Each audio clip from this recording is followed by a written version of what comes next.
Hello student, आज आपकी class में सेकंड यूनिट सॉल्यूशन का थर्ड पार्ट आज मैं बताने जा रहा हूं, जिसमें तीसरे पार्ट में हमने आपको फर्स्ट पॉइंट में ही दे दिया था कि थर्ड पार्ट आपका कॉलगेटिव प्रॉपर्टीज ऑफ सॉल्यूशन, विलेनों के अणुसंख्यक गुणधर्म यहाँ पर होगा। विलेनों के अणुसंख्यक गुणधर्म को थोड़ा सा आप समझ लें। अणुसंख्य मतलब अणुओं की संख्या पर आधारित उनके यानी विलेनों की प्रॉपर्टीज या गुण का निर्धारण यदि हो तो वो अणुसंख्यक गुणधर्म कहलाते हैं। अब यहाँ पर विलेन में चूंकि आपको मालूम है कि इसमें विलायक और विलेय होता है, विलायक की क्वांटिटी ज्यादा होती है, मात्रा ज्यादा होती है, मतलब कोई किसी भी विलायक में विलेय सॉल्यूट होता है, सॉल्यूट डिजॉल्व रहता है, घुला रहता है, तो निश्चित है कि उसकी मात्रा विलायक की तुलना में कम होगी।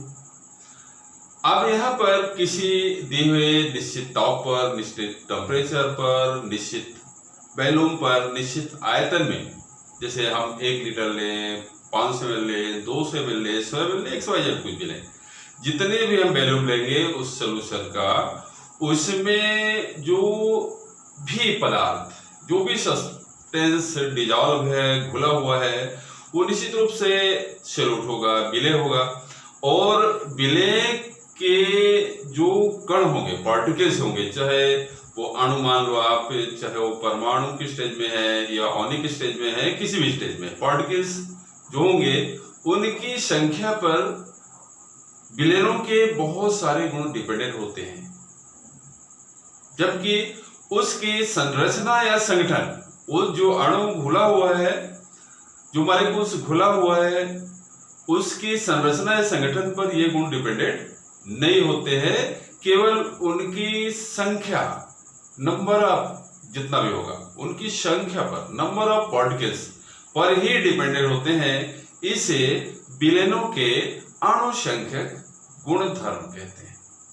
अब यहाँ पर आपको विलेनों के अणुसंख्यक गुणधर्म के आधार पर ये 4 चीजें आपको यहाँ पर जो विलेनों के प्रॉपर्टीज है, विलेनों के गुण हैं, ये 4 गुण अणुओं की संख्या पर डिपेंडेंट होते हैं। पहला है relative lowering of vapour pressure, वाष्प दाब का आपेक्षिक अवनमन, पहला पॉइंट में है। दूसरा है एलिवेशन ऑफ बॉइलिंग पॉइंट, क्वथनांक का उन्नयन यानी क्वथनांक का बढ़ जाना।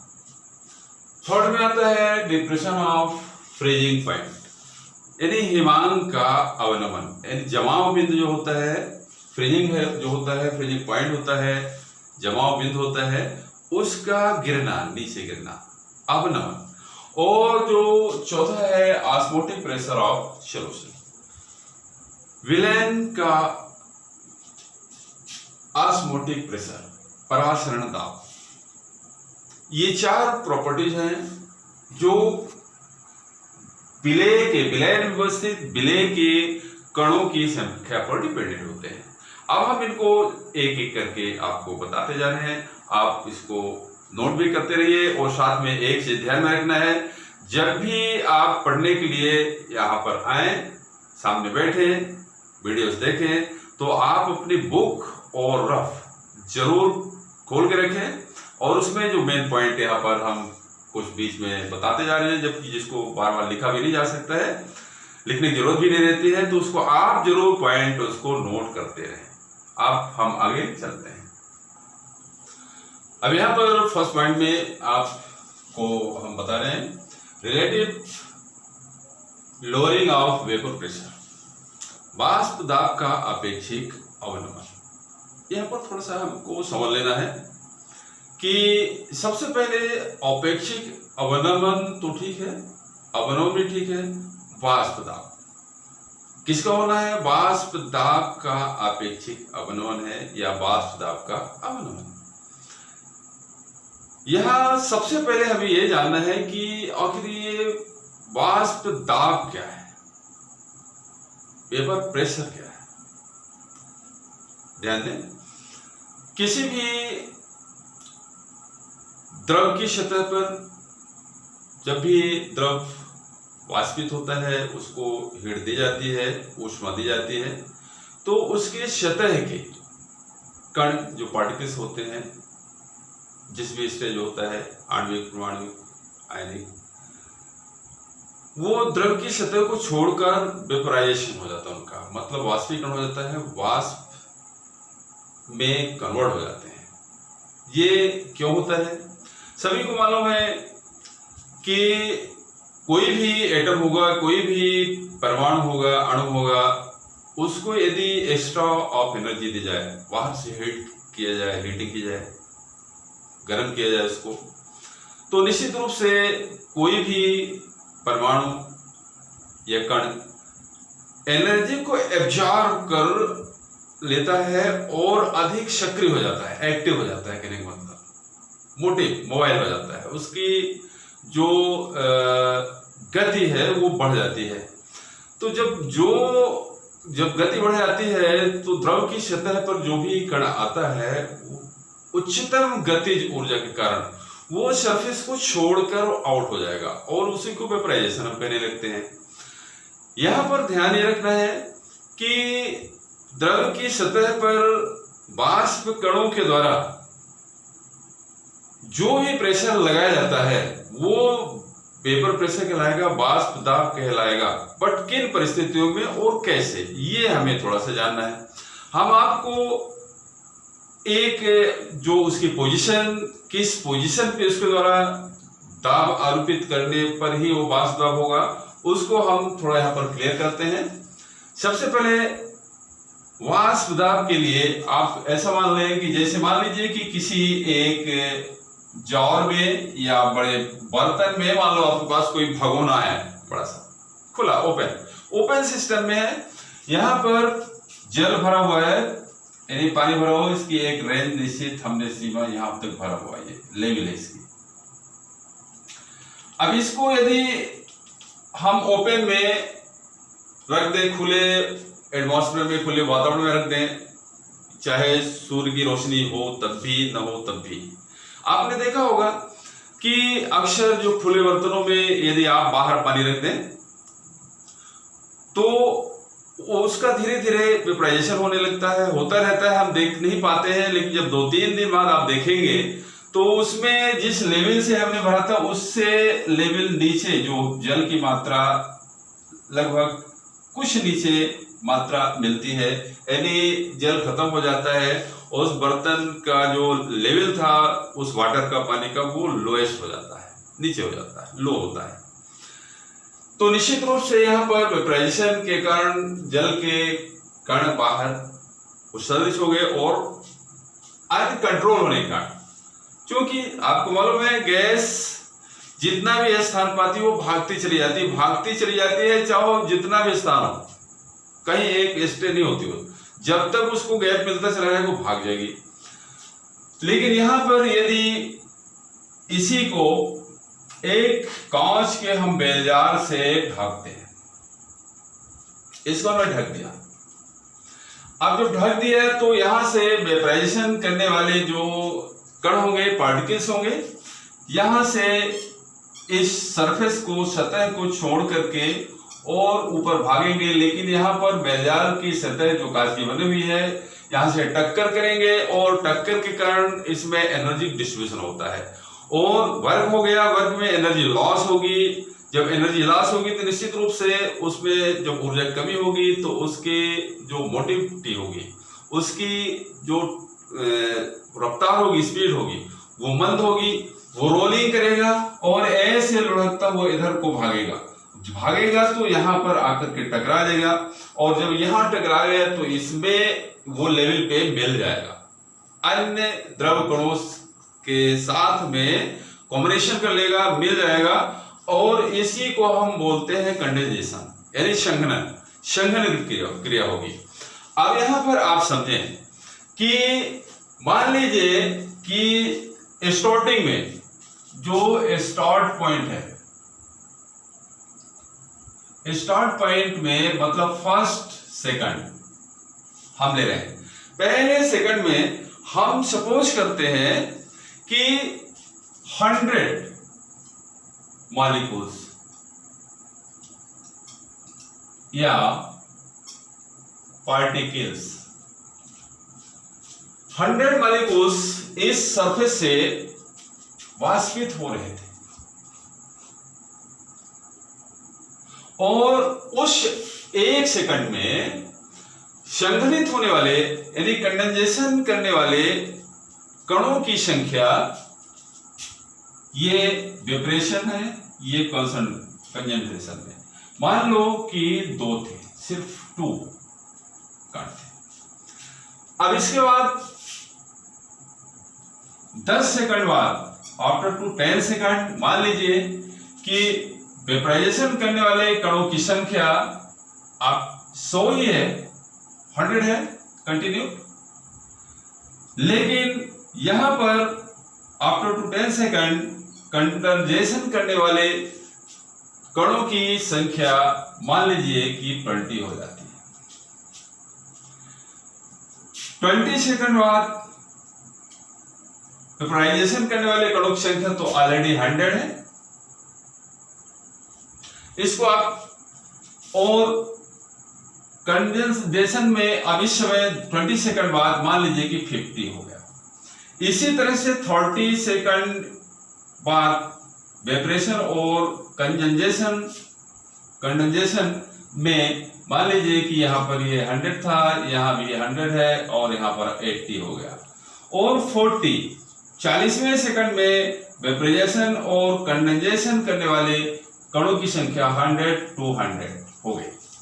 अब आप ये समझें कि 100 कण वेपराइजेशन कर रहे हैं और ये 100 कण उसी समय बिल्कुल उसी समय जस्ट टाइम पे, उसी सेकंड पे 10 यानी 100 अप एंड 100 डाउन, यानी ये वेपराइजेट हो रहे हैं और ये कंडेंसेशन कर रहे हैं, संघनित हो रहे हैं, वाष्पित हो रहे हैं और संघनित हो रहे हैं। कितने?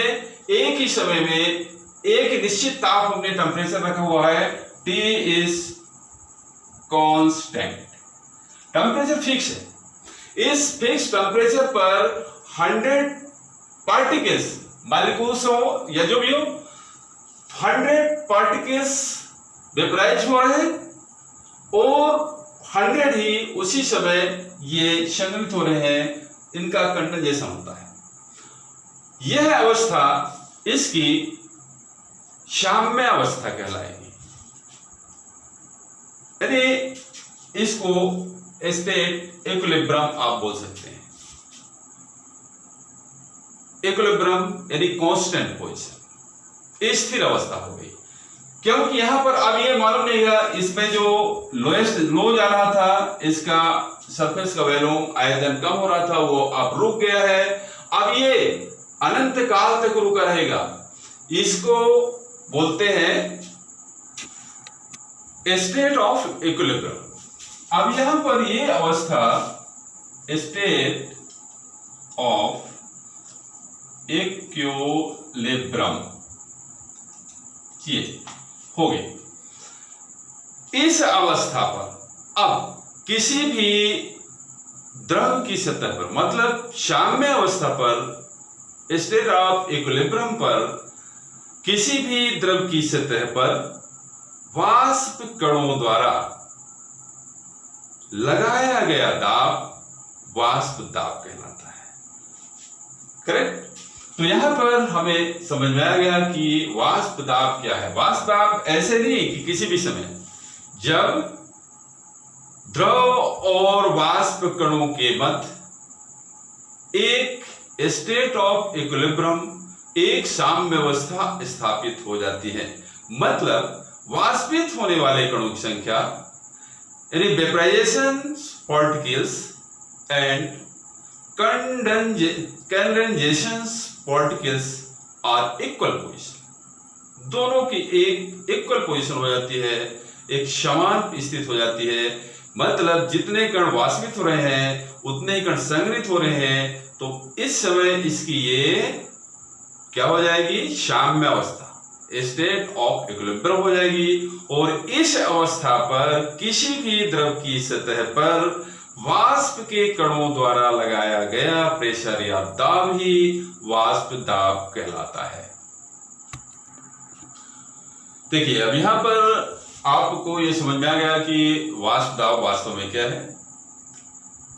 इसके बाद यहां पर वाष्प दाब का अवनमन ध्यान रखें। वाष्प दाब यहां पर अभी हमने केवल शुद्ध विलायक लिया हुआ था, प्योर